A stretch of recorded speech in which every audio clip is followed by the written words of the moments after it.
Your positive solution is to encourage people not just to have fewer children, but in some cases for people not to have children at all. Well, our mission is to get people to think about the impact of our human population. And if they choose to see that in terms of how they might want to reproduce themselves, that's fine. We are just asking a very important question, and that is, what impact is this enormous burgeoning population having on the world? And, you know, in my lifetime, that population has doubled. In Sir David Attenborough, who's a contributor to our programme, a sympathetic contributor, it's trebled. And because of the consumption rates that we see in the West, this is putting a tremendous pressure on that climate. It's all part of a feedback loop. Our loss of wildlife, our increasing global temperatures are down to our levels of consumption. And quite clearly, when you get more people living in the western part of the world, then those rates of consumption have gone up and they exacerbate the whole thing. So they are part and parcel of this crisis. And our mission is to get people to bring this part of the problem to that agenda and to talk about it. It must be a self-evident truth that more people consume more resources, which has a bigger impact on the planet. So a sensible option is to encourage them to produce fewer children. It's true that more people will obviously consume more, but the question is whether or not we limit the amount people consume, as some argue for, or innovate to make that a more environmental situation, to make it more green-friendly, or whether we stop human beings from multiplying, to use the kind of language that Chris Packham would use. I mean, there's 2 points on this.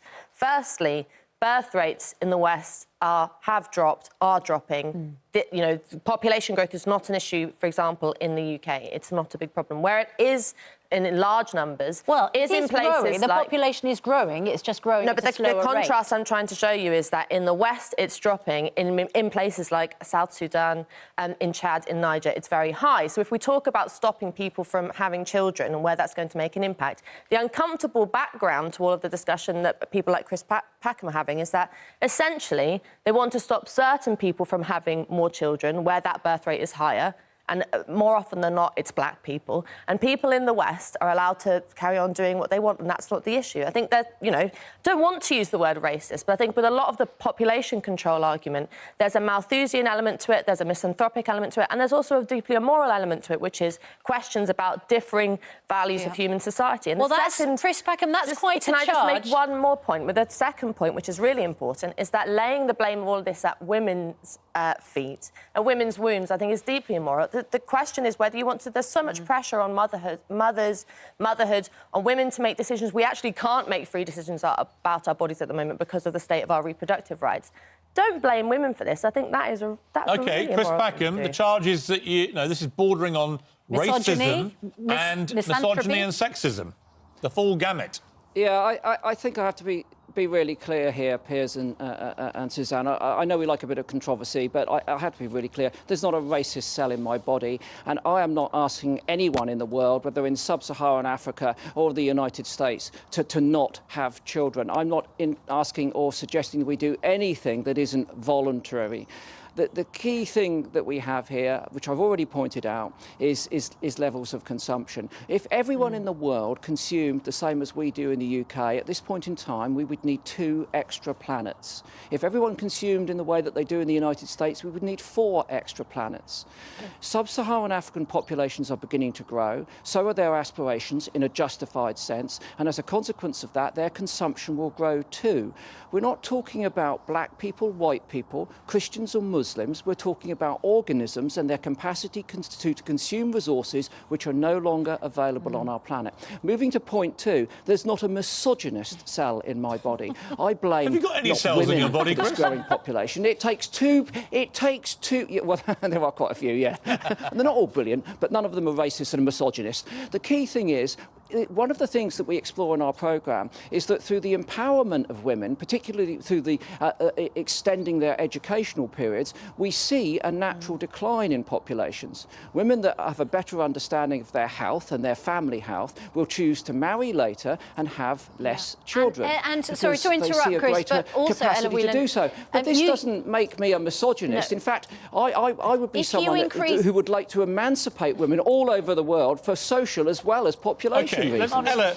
Ella, you could also increase their reproductive rights, of course, as part of this campaign. And yes, that might be a good I didn't idea. use the word misogynist, so let's not go there. But I think that, the loaded argument that's saying that we should educate women more, in places like South Sudan so that they stop having children, that's not the reason I want to increase women's freedom of choice. I want to increase their freedom of choice so that they can actually make free choices external from the pressures of climate alarmists. And the point is, Chris Packham elsewhere has made, I think in this documentary that's coming out, it talks about the fact that all organisms, use the word organism, are equal. And that, measles and mumps and diseases play a natural role in population control. I put to him again, South Sudan's got a high birth rate. It also was touched by Ebola in places like the Democratic Republic of Congo. Is that something that you'd welcome seeing? Look, the main point is that we're always talking about, whether it's school strikers or the climate activists, about young people, about a new generation of thinkers.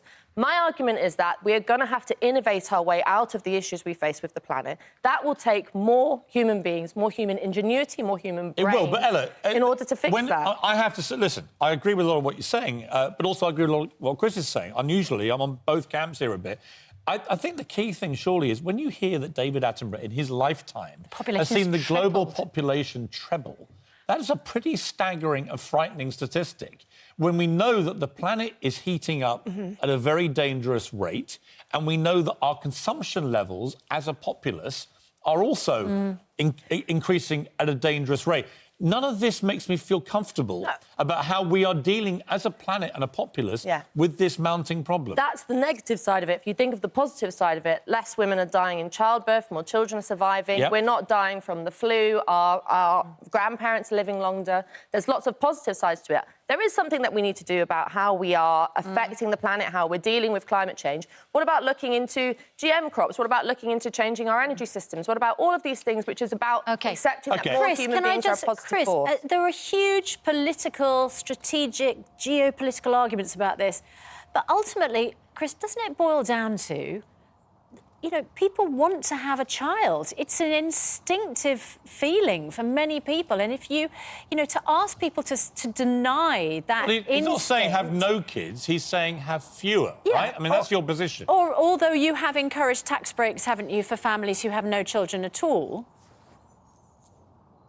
Well, in our programme, we ask people to think about the impact of the size of their family. And, of course, that impact, as you point out, will be different in different parts of the world. At the moment, in the UK, we are below fertility rate, below replacement rate. There are other aspects which control our population, immigration and emigration as well, of course. But we are at that point. In other parts of the world, they're considerably above this. I think our mission in the programme is to say not only, will you add to our global population, but what will the quality of life be like for your child? Now, as a scenario, imagine you're living in southwestern Australia and you want to continue to live there. At the moment, if you were thinking about starting a family and thinking about the future of that family and its health, you would have grave concerns because climate change has come to bear very brutally and I'm not denying, on that of part course, of the there are world at the issues. moment. All I'm saying, Chris, is that just sometimes you just want to have a baby.